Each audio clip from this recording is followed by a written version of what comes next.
Hey everybody, welcome to the Rodeo Wagon Podcast. We're here with Jake. It's kind of cool, getting to go down the road together, and now, we're kind of doing this podcast thing, but we're in the parking lot of the Intrust Arena in Wichita, Kansas. And, what are your thoughts? It's been a long season. I say long season. It's been a short season, but it feels long because we've been going pretty hard. Yeah, man, we've been going pretty hard and just hitting everything we can, just putting out that extra effort. And man, it's just a blessing to be able to have good traveling partners and guys that have similar goals and all want to work hard and try to keep on a good straight arrow at the same time. Yeah, and heck, we got this event, and then next weekend's College Station before finals. And we have that teams event, dude. Yeah, is that on a Thursday? Yeah, that's Thursday, then College Station is Friday, Saturday. Yeah, and then we head up to Corpus Christi. Yep.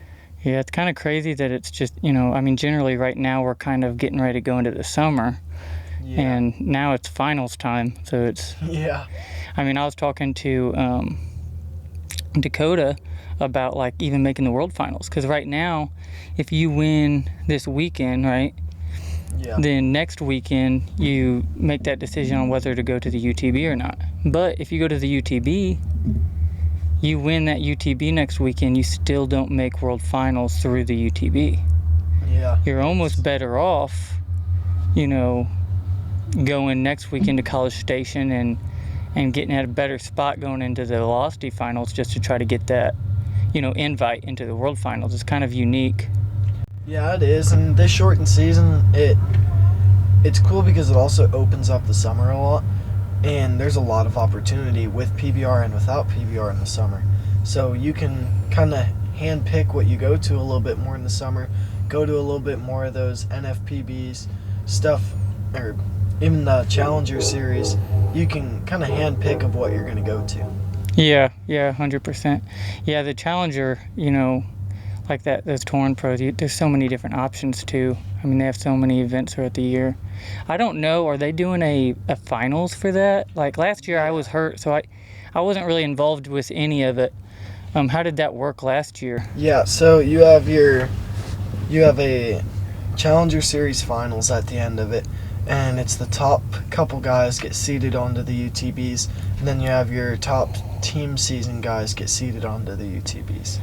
So there's not as much money through the regular season as there would be with, let's say, the season right now with the UTBs and Velocities, but there's still some pretty big events to go to. You have events like Ocean City, Maryland, which are on the beach. That looked cool. Yeah, I went there last year. It's a really cool deal, and it's awesome just to get to go out there and enjoy the beach right in the start of summer. Yeah, and they still have Big Sky, I believe.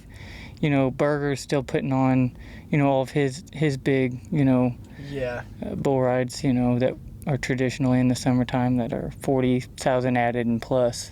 Yeah, and then you can go to Ocean City, Maryland, then the next week you can go to Deadwood. So it's just two really cool bull ridings to go to back to back. Yeah. And I just think that's an awesome way to start the summer. How did that work? So you were on the Texas Rattlers, right? Yeah, so I got a call from Cody after Deadwood. So I went to Ocean City, Maryland, went to Deadwood, and Deadwood I got whooped down on my first bull. Second bull I rode that God's Country bull, Chad Berger's. Oh, yeah. And then in the short round I picked this Goodnight Robo-Show, and man, that bull's cool. A lot of guys don't like him, but if you can just let him do the work and just get to the middle, just a really cool bull to get on. And at 7.7 I lost my hand. He's a big bull too. Yeah, really big. When I picked him, he did not look that big because he was in the back, and they run him into the chutes, and I was like, man, you really picked a big bull to get on here, Jake. And so I ended up really kind of showcasing my talent on that bull, and I had a really bad sinus infection actually from when we were in Ocean City, Maryland. I tried, didn't really do too good at it, but made a good effort to become a surfer that weekend. Oh, no joke. And when you swallow a lot of salt water, your body doesn't like it very much. And so I actually was sleeping in the car, and Cody had called me in the morning, and I woke up 2 hours later, and luckily Dustin was like, hey dude, I'll drive most of the day, and he was going down to a KC Outlaws camp, so I was going to ride down there with him, and just kind of hang out for the week. And I look at my phone, and he's like, hey, dude, you keep getting phone calls. And so I look at my phone, and it was a voicemail from Cody Lambert. And so I call him back up, and he's like, hey, you want to be on the practice squad? Like, go up to, I believe it was Bismarck the next weekend. And so I ended up going to Cody's that weekend. Driving up to Bismarck. Went to Bismarck, got one rode the first day. And then went home for a couple days, went to Tryon. And Tryon is when I got, the second day I got jerked down on a bull that fouled himself out. And I just kind of tried to make that second effort. And his horn hit my finger, stacked the top bone on top of the other one. And ended up leading into a whole mess of things. And had to get surgery. Surgery didn't go good. And now after, I believe, Ocean City, I'm going to try and get surgery on it and get it they're either going to try and fix it or they're just going to amputate it from that second knuckle up. Let me see it. Yeah, it doesn't go out further than 90 degrees. Man, that's wild. Yeah. That was at Tryon? Yep. And that was actually like the premier team, right? Yeah, so that was the second preseason event. Oh, it was a preseason event. Okay. Yep. Sweet venue too.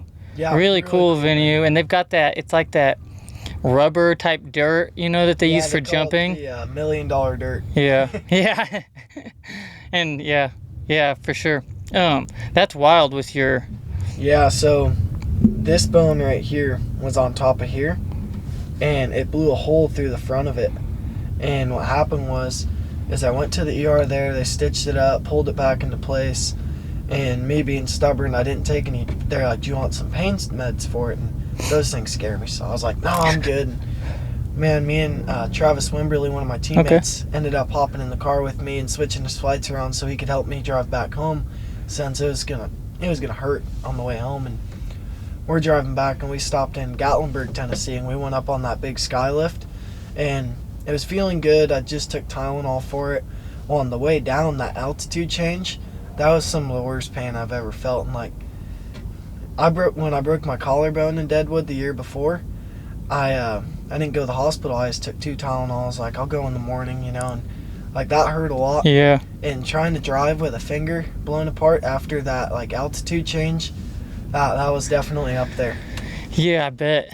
Yeah, I bet that was. Yeah, I bet that sucked. Yeah, it was not fun. Yeah, and you've been riding with it ever since. Did you take much time off? After I ended up having to take off most of the summer because they ended up doing surgery, and then the surgery didn't go very good. And then I was like, all right, like, can I ride in a splint? Like, this is getting ridiculous for 3 inches of a finger, if that. Right. And they ended up making me a splint that covered up these 3 fingers, and I kind of had my pinky and my thumb to pull my tail. It was a lot better with theory in my head. So I ended up going back to a couple PBRs, and my second one back, I came down on a bull's head, and I was like, man, what's up with my finger? I look up, and my pinky from that knuckle is upside down. And I'm like, oh, great, now I'm going to have a checkerboard for a finger. So luckily, I just grabbed that one. It popped right back in. It gets a little bit sore every now and again, but it's not too bad. So I ended up taking a little bit more time off. Then ended up riding in a splint that only had the middle finger and my pointer finger. Yeah. And that worked for a little bit. And a big thing that also kind of pulled me away from riding with that splint was I went and got on practice bulls. And it was a bad deal. I rode my practice bull, but then I literally sat there at the end of my arm and could not get off. Yeah. And luckily it was very low caliber practice bull. I would have got wrecked out. But I wonder how much though, like you get on those lower caliber bulls and they don't really take that rope from you. You get on better bulls. Yeah. It seems like if you can kind of, after you ride one, you kind of get on their hip a little bit and that pressure will pop it out. Whereas like I know I don't even use as much rosin going to amateur deals, like because I dislocated my elbow one time and I couldn't get my hand out of my rope and it ended up throwing me right up underneath, and he stepped on my back and I stood up like this and my arm was just dangling, and it had dislocated my elbow and tore all the tendons on the inside, outside. It was bad. Yeah. And it was just because that bull was so weak I couldn't get my hand out of my rope. Yeah, it's a tricky concept and a tricky balance, because the 2 times I broke my collarbone and broke my ankle was my hand came out when I didn't want it. Yeah, right. So it's finding that balance, and I've never thought about that with those lower caliber Lower bulls, 'cause I caliber bulls. have noticed hanging up and getting in worse Yeah, positions. you go, trying to get off. these PBRs and you get on, good bulls. Like I'm all about, lather it up, make sure the last thing that comes out of your hand. Yeah. And, but those smaller deals, or, when you're getting on lower caliber bulls like that, they're not strong enough to take it from you. Especially, if if they're not kicking. I think that's a big thing. If they're not kicking, they're not really like, you get on a bull, even if he's not super ranked, but he's kicking hard. Yeah. Like you can kind of stretch out to the outside of his hip, and then when he kicks around, he'll that pressure will blow your hand out. But those lower caliber bulls, they're spinning more than they're really kicking, and there's not the power there. For sure, because I got on in Grand Rapids in the long round. I got on a bull that was and he was a really good bull I got on, but he didn't kick a whole lot. And they started falling down in his front end after the buzzer. And I practically, it was really hard to get off because every time I'd go to sit back, he'd fall down in the front end. Yeah. And it's tricky to get off bulls like that. And it's a scary feeling when you're stuck to one like that. Yeah, no joke. You get on them flat bulls and, you're riding them perfect, but when it's time to get off, when you think it'd be the easiest and it's hard to get off of them. Especially when you're really dizzy. That's Yeah, 100%. Yeah. And I think it's worse with the Brazilian rope. Back when I had an American rope, I felt like I never even pulled my tail. With American rope, never pulled my tail. I would step off, and it was a lot easier, probably where the pressure is on your hand. Yeah. That Brazilian rope, that pressure has to do with, your hand going up against the block and then your rope going over this way. It's kind of that rope's pressuring your hand up against that block. Yeah. Where the Americans, more the pressure is just down on your palm. Yeah. And when so you go to get off, especially into your hand with an American, that's where all the give is. So you give a little bit, the rope gives more, and it's just a compounding factor there. Yeah. Even I was talking to Dakota the other day, and when a rope starts breaking down a little bit, and if you take too tight of a wrap, it'll actually cause your hand to blow. Kind of the opposite of what you would think would happen. Yeah. Where, so I think maybe the American. Now, if you get rolled over, the Americans maybe roll over a little bit more so you can your hand gets laid over. Yeah. You get caught up like that, and I don't know too, I have really long arms. Yeah. So I've never really just got hung up a ton. Maybe more pressure when I do get on the end of my arm, since it's longer. Yeah. Or you see little guys, I know Keith, I've seen him get hung up and he can't turn loose. Yeah, he can't turn loose, just drug around there. Yeah, when I was in Chicago at the UTB there, I came down on that 500 Punisher bull. Yep. And he fell down, about bucked me off, and I was like, man, I'm going to sit up and ride him. I don't care if I slapped him. I'm going to still make the effort. I know I have a re-ride. Let's see if I can really showcase something here. And it was my hometown bull riding, so I sit up, made about 3 more jumps, and that bull pulled me right down on his head. And I'd flipped around to where, my elbow was twisting in a way it definitely shouldn't have been. And I felt it afterwards. But I've noticed I've been really good about, just because my first started riding bulls, I used to ride left-handed, and I destroyed my wrist. Really? But I'd hang to everything. Yeah. I rode really good, but I would hang to everything. Are you right-handed or left-handed? I'm right-handed. Yeah. Yep. Okay. And so I've kind of gotten good about the timing, and there, when I hung up, I was able to time it out really good of when that bull was going to kick, where I'd jump up in the air and he'd fling me out and kind of unlock my hand. But I've noticed, if you're a shorter-armed guy or a shorter guy, you can't really get that timing because you can't get to your feet as easily. Yeah. Yeah, for sure. Yeah. That's one thing, too, is if, us longer guys get hung up, it's easier to probably stay on our feet, especially on a big bull, And it's a lot easier to have that, explosive power of, okay, I'm hanging here, I got my feet, let me jump up now and try to pop my hand out as I jump up. Hey there, folks. I want to tell you about my favorite cowboy hat brand, Sombrero Brands. As a professional bull rider, I know how important it is to have a hat that not only looks good, but can withstand the toughest rides out there. And that's exactly what Sombrero Brands delivers. Their hats are custom fitted and shaped to perfection, with a level of attention to detail that's hard to find these days. But what really sets Sombrero Brands apart is the fact that they're a family-owned and operated business. Mark and Kendall Holler, the owners, and their daughter Sarah, who's only 13 but already a hat-making prodigy, are all passionate about their craft. They know what it takes to make a cowboy hat that can stand up to anything the rodeo circuit can throw at it. And get this. The founder's grandfather, Polly Holler, was born and raised at South Camp on the 4-6's ranch. These folks have got cowboy blood running through their veins, and it shows in every hat they make. That's why I'm proud to have Sombrero Brands as a major sponsor for my podcast, the Rodeo Wagon Podcast. So if you're in the market for a hat that's tough enough to handle anything the rodeo throws at it, give Sombrero Brands a try. Trust me, you won't be disappointed.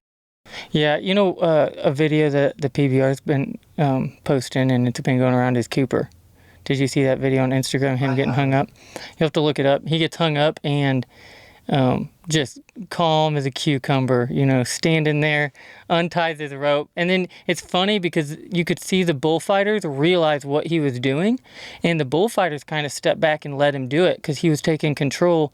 And he had, had the wherewithal to actually grab the tail.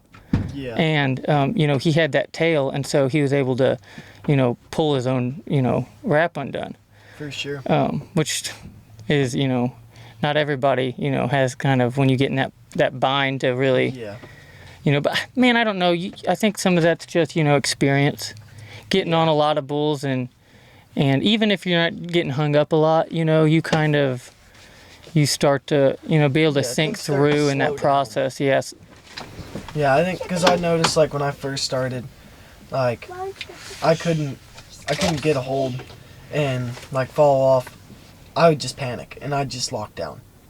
Now that I've kind of gotten hung up more over time and been in those situations, like, there's been times where I wasn't hung up, but I kept my hand shut knowing that I could wait a second and be in a better spot. Yeah. Like, in Ocean City, Maryland last year, I came down on a bull away from my hand. Buzzer went off, and I kind of just dropped down in there. And as that bull, like, kept coming, or jumped ahead, I kind of hung myself for a second so my feet would hit the ground. And then as soon as my feet hit the ground, then I opened my hand and I ran off. Yeah. If I would have let go immediately, I would have come down right under that bull. Yeah, for sure. So you just kind of, I think it's one of those things where you just kind of learn more about when to let go, when not to let go, when to push off on your feet, when to get to your feet. Like, you kind of just learn it over time through experience. Yeah, and kind of probably each person and what that looks like. For me, being long-legged and stuff, a lot of times, I can really use my feet. It's almost like I'm stepping off, whereas, and I almost have to do that too, to not get myself in a compromising situation. For sure. Whereas a little guy, they can use that hip, and it's almost like they're pulling the ripcord, and that hip will actually throw them. They'll be thrown out of the way and be able to kind of clear.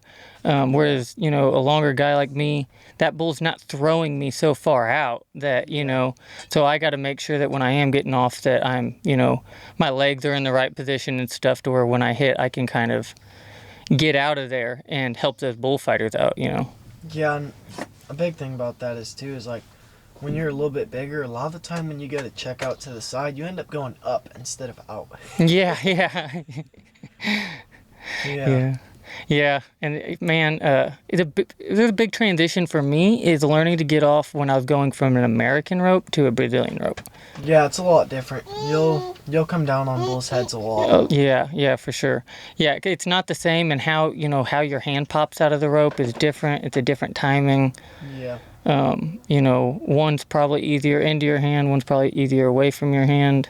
Yeah. I feel like with the Brazilian rope, I can get off into my hand a lot better than I could with an American, but away from my hand, not quite as good, Yeah, and it's a tricky concept too, because when you're trying to get off bull, you just in your head through like instinct, you don't want to sit there and grab a tail and get a big C in your back and hunker down. Like, you want to just get out of there and throw your arm. Yeah. So like, I'll get in a bad habit a lot of the time of I'll go to get off and I'll throw my arm, but my hand won't come up, and now I'm in a really bad spot, and now I have to grab my tail. When if I would have just grabbed it to begin with, I'd be ready to be out of there. Yeah, for sure. Yeah, definitely. And sometimes I wonder how much I actually even have my tail. Like, I'll go to pull my tail, and then sometimes like Yeah. and then there's other times where like You miss it. I may have missed that sucker and pulled it, and in your head you grabbed it and then you went to get off, and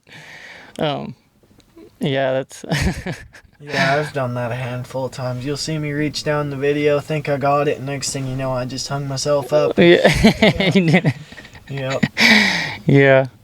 Yeah, I wonder what I want to get some bullfighters on here and kind of pick their brain on, kind of what they're looking at and looking for, and if they notice little stuff like that when a guy goes to grab his tail and misses it, like versus when he grabs it and actually gets a hold of it, are they paying attention to his hand that much, or are they paying more attention to his hips, and his body position? I know one judge that I talked to, and he talked to me about like one of the biggest things he looks for is body position on Yeah. especially when his line of visibility may not be the greatest. He's looking at your legs and stuff like that as well. For sure. I think it really I think a lot of bullfighters have different styles too. Some of them are more aggressive, some of them are more, I'm going to jump right on this bull's head and get this bull after me. And then there's other guys that are more so focused on, okay, this guy's coming off here. What gap do I need to shoot? There's more of a, what's the word I'm looking for? More of a, like, fundamental approach to it, where they're looking more at the technique side of it, and then there's some guys that are more so just aggressive, like grab the bull by the horns. Yeah, and I don't know, like, depending on how many bullfighters you have, sometimes it's a one-man show versus a two-man show versus a three-man show. Yep. What does that look like in your position, your role within that circle, Yeah.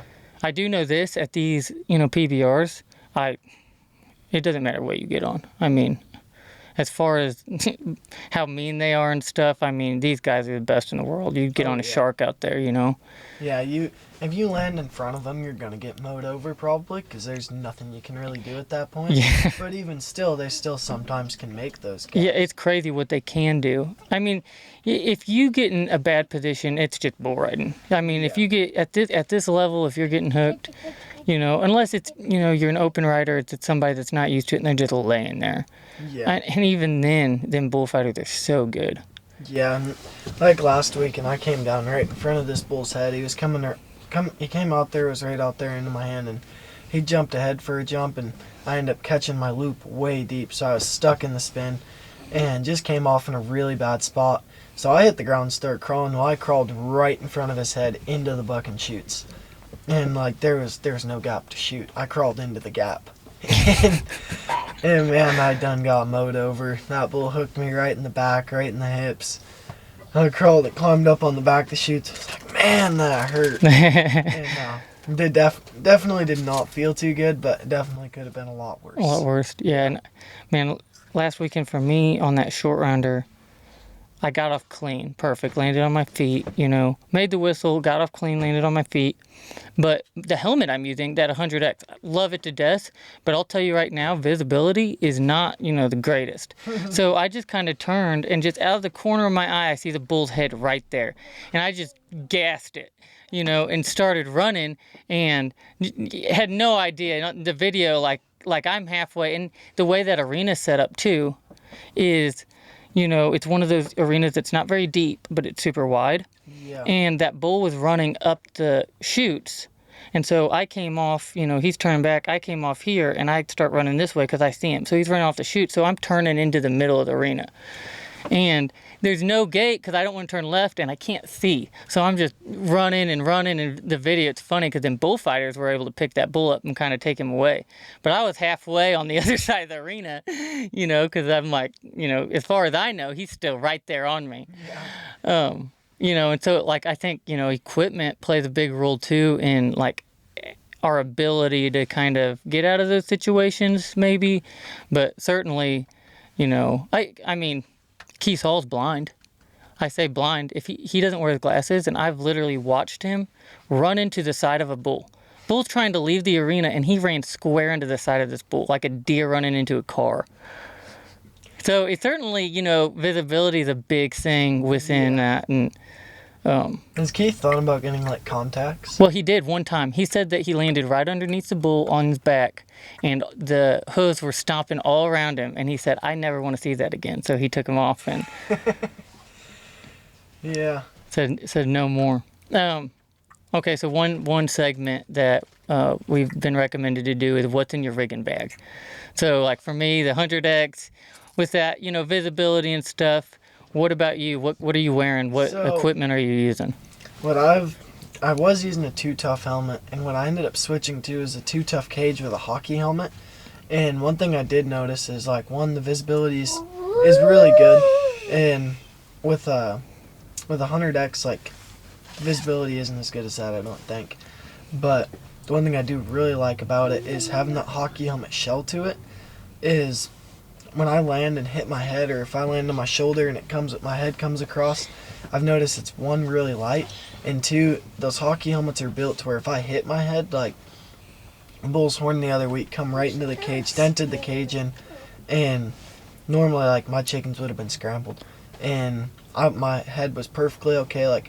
If my head got stomped on, for say, it might not be as good as the 2 Tough cage, or the 2 Tough full-on helmet, but having that 2 Tough cage to where my face is protected, which is going to be the most likely to get hit, and having that hockey helmet shell to it, I think it's an all-around just the best way to go with it, because it's super light, helps with concussions a lot more. There's been countless times since I switched to it where I've gotten up bracing myself to have my chicken scrambled and been like, oh, I'm good. That's a good feeling. yeah, it's a little scary at first, though, because you're like, am I that concussed that I think I'm not? Yeah, no, for sure. I think that was one of the benefits when I did the same thing. I had the hockey helmet with that, the face mask, and with the 100X, as far as getting stepped on, horned, I don't think there's a helmet out there that's as good.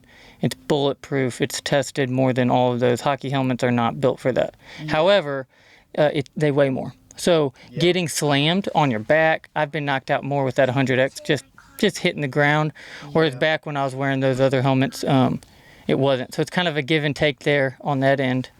I think a big thing with them too is they don't have any flex, and that's correct. People were, especially in my family, who because I wasn't raised in a rodeo background, so they would kind of be like, why would you switch to a hockey helmet? That's dumb if your head gets stepped on. And I was like, well, when you really think about it statistically wise, what should your helmet be there for? Statistically, of where do you get hit the most, and what is going to benefit you the most?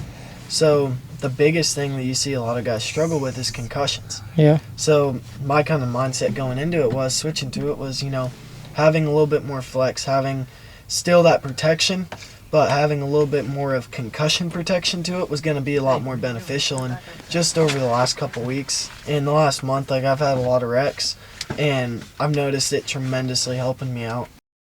What kind of vest and boots are you wearing? Boots, I have Ariat lace-up boots. I switched to the lace-ups right before I broke my ankle, and luckily I put them on before I broke my ankle. Yeah. If not, my ankle would have been way more torn apart. Yeah, for sure. I really like riding in those lace-ups.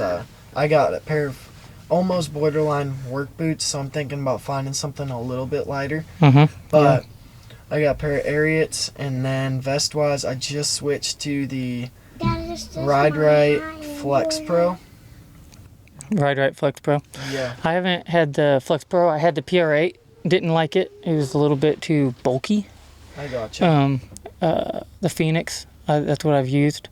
But that's the PR8's not the Flex Pro. Is that correct? Yeah. So the Flex Pro, the PR8 is kind of cut up a lot more, I think. Okay. Don't hold me to that, but I'm pretty sure that's what it was. We'll look into it. I like the Flex Pro because it's a little bit just more solid pieces, and when you first get them, they're really stiff, and I really like that. You like that? Yeah, see, I'm the opposite. I used to ride with a crooked horn for the longest time, and I just had the bullfighter style one. Yeah. And the tricky part about that was just there's a lot of opening by your armpits, and then there wasn't much on your collarbone.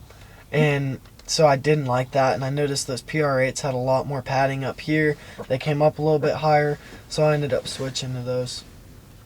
Heck yeah, man. Well, thanks for joining in again. Guys, we're doing this every week. We have another podcast with Jake.